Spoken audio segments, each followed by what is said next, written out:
So some of the common supplies that I use for shipping is gonna be top loaders, penny sleeves, cardboard.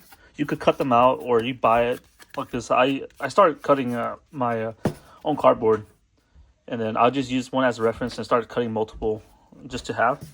But what is it? I wanted to look a little bit more professional, so I got these Hobby Armor cut out, and so got those. And then I have Ultra Pro, smaller semi ridges, and then I have some BCW, or it could be Heart Saver 1, slightly bigger. You see the difference. And so these BCW or Car Saver 2s or ones, they could fit more cards. So I have these, depending on how many cards I have to ship out. And then I have team bags, scissor, box cutter, painter's tape over here. I have a dispenser for that. I have rubber band.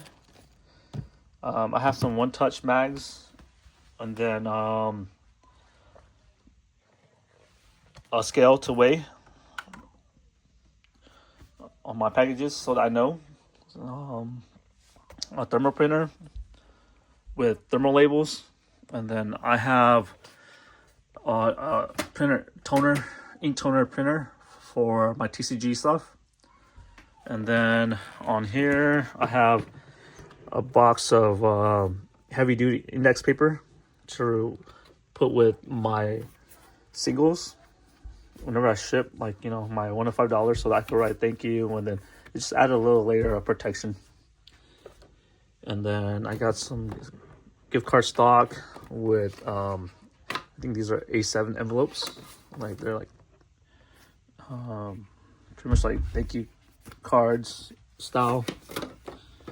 And then sometimes, if I remember, pull tabs for cards to pull them out, the top loaders. It just looks a little bit more professional. They actually make sleeves for pull tabs, so you could do those too.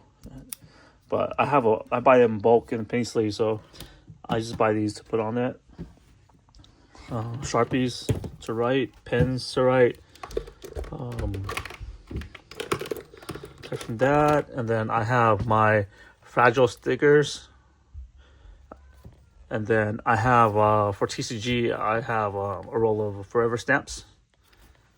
And then on the wall, let's see if we rotate, I have my return address labels. You know, I'm about to upgrade to a stamp, so I could just stamp it, but the one I have to shop is for my other business, so it doesn't have collectibles on there, so I need to make a new stamp.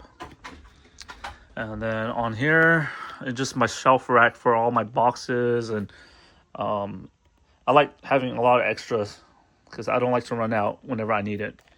So on here, I labeled them by box sizing, because I do figurines, I do Hot Wheels, I do cards, I do slabs, I do card parts, and so I buy the ones I use the most. And so I have a box of penny sleeves, a box of what's it called, team bags and graded card slab bags.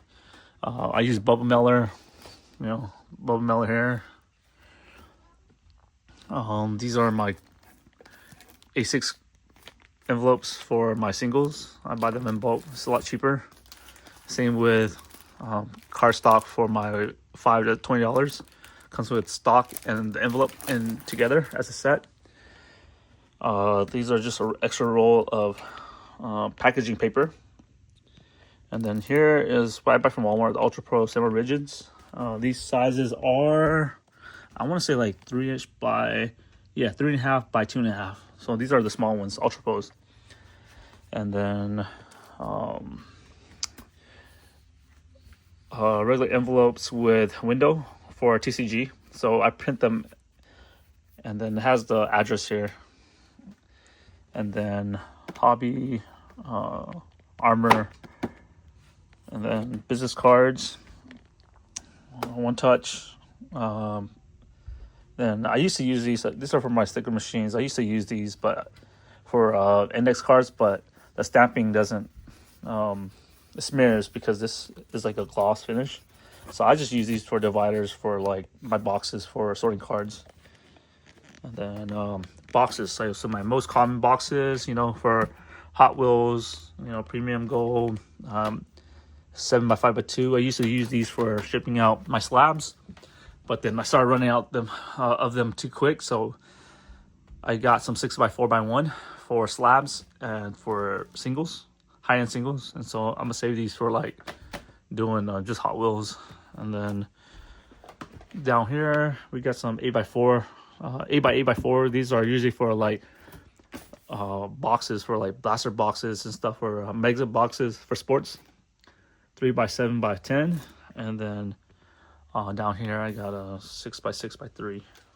So different sizing boxes for different type of shipments. And then I think that's about it for my shipping station.